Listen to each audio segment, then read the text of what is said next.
Yes. March Madness. Of course, we had to do that. Also, I went to high school in a community where we had a really good girls basketball team. Mm-hmm. My senior year, they went to state. I think they took second.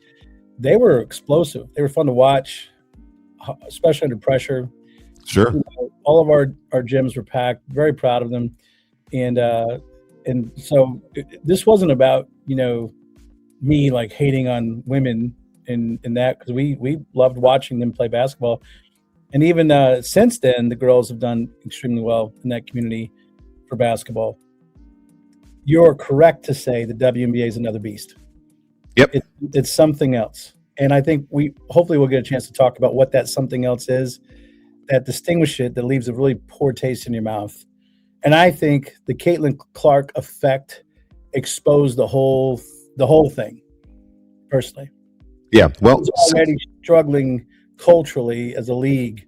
And when they inserted her into the league, it just erupted, and we got to see all the stuff that we already knew was trash. Well, since you're referring to the Caitlin Clark effect, let's see Stephen Ace.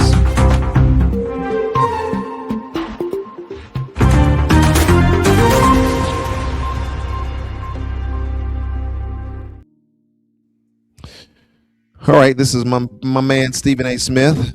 The WNBA has opted out of their collective bargaining agreement, and he talks about a little bit of that Caitlin Clark effect. So let's look at a little bit of this.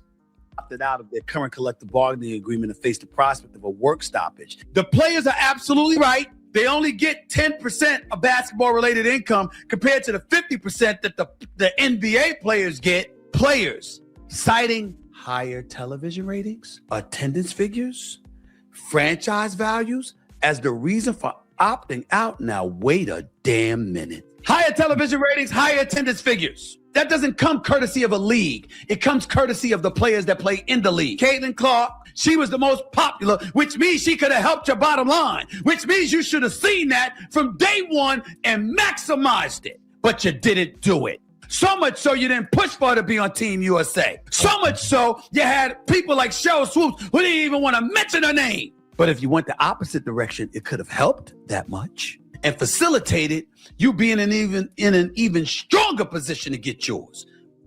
All right, I'm gonna stop Stephen A. right there because he's spitting facts, spitting knowledge, and y'all jump in the comment section if y'all want to disagree with this. But there's a touch of, and here's one of the issues that I will bring out. There's a touch of racism that I'm just gonna go ahead and put that on the table as it relates to Caitlin Clark and that whole Caitlin Clark effect. So anywhere you want to dive in there, but eventually I'm gonna come back in and talk about racism, actually.